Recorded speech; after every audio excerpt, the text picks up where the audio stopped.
തോരനെ ചേട്ടൻ ഇന്ന് നേരത്തെ വന്നിട്ടുണ്ട്. അതുകൊണ്ട് ആദ്യം ചേട്ടന് കൊടുക്കാന്ന് വിചാരിച്ചു ചോറ്.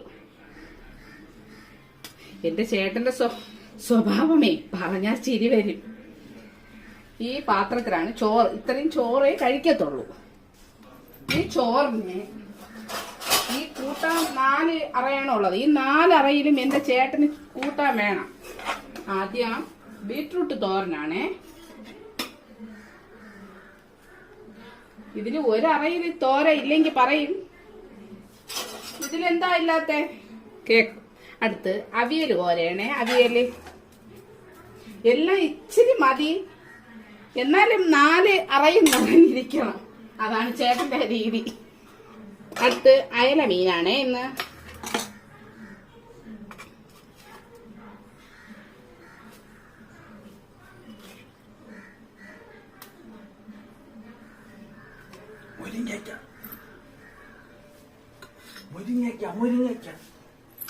അടുത്ത് നാരങ്ങ അച്ചാറ്.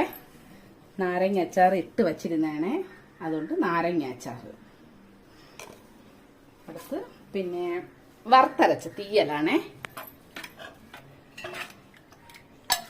വറുത്തരച്ച തീയൽ എൻ്റെ ചേട്ടന് ചക്ക ഇളക്കുമ്പോൾ അതിൽ കൂടെ വീട്ടി കഴിക്കാനാണ് ഇഷ്ടം. പിന്നെ അത് പോയിട്ട് ചോറ് കൊടുക്കാൻ നേരത്ത് ഇങ്ങനെ പ്രത്യേകം കോരി കൊടുക്കണം. ചേട്ടന് ചോറ് കൂടെ വീത്തുന്നത് ഇഷ്ടമല്ല. അടുത്ത് കഞ്ഞിവെള്ളമാണേ. ഉച്ചയ്ക്ക് ചോറ് കഴിക്കുമ്പോൾ ചേട്ടൻ ചൂടുവെള്ളമല്ല കുടിക്കുന്നത്, കഞ്ഞിവെള്ളം ഉപ്പിട്ട് കൊടുക്കാൻ പറയും. അങ്ങനെ കഞ്ഞിവെള്ളമാണ്. ഞാൻ കഞ്ഞിവെള്ളം കളയാറില്ല.